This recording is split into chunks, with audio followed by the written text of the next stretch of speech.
الف لام میم۔ کیا لوگ یہ خیال کیے ہوئے ہیں کہ صرف یہ کہنے سے کہ ہم ایمان لے آئے چھوڑ دیے جائیں گے اور ان کی آزمائش نہیں کی جائے گی؟ اور جو لوگ ان سے پہلے ہو چکے ہیں ہم نے ان کو بھی آزمایا تھا اور ان کو بھی آزمائیں گے، سو اللہ ان کو ضرور معلوم کرے گا جو اپنے ایمان میں سچے ہیں اور ان کو بھی جو جھوٹے ہیں۔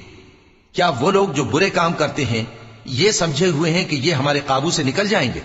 جو فیصلہ یہ کرتے ہیں برا ہے۔ جو شخص اللہ کی ملاقات کی امید رکھتا ہو تو اللہ کا مقرر کیا ہوا وقت ضرور آنے والا ہے، اور وہ سننے والا ہے، جاننے والا ہے۔ اور جو شخص محنت کرتا ہے تو اپنے ہی فائدے کے لیے محنت کرتا ہے، بے شک اللہ تو سارے جہان سے بے نیاز ہے۔ اور جو لوگ ایمان لائے اور نیک عمل کرتے رہے ہم ان کے گناہوں کو ان سے دور کر دیں گے اور ان کو ان کے اعمال کا بہت اچھا بدلہ دیں گے۔ اور ہم نے انسان کو اس کے ماں باپ کے ساتھ نیک سلوک کرنے کا حکم دیا ہے۔ اے مخاطب، اگر تیرے ماں باپ تجھے مجبور کریں کہ تو میرے ساتھ کسی کو شریک بنائے جس کی حقیقت کی تجھے واقفیت نہیں تو ان کا کہا نہ مانیو۔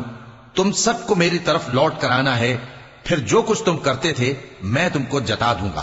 اور جو لوگ ایمان لائے اور نیک عمل کرتے رہے ان کو ہم نیک لوگوں میں داخل کریں گے۔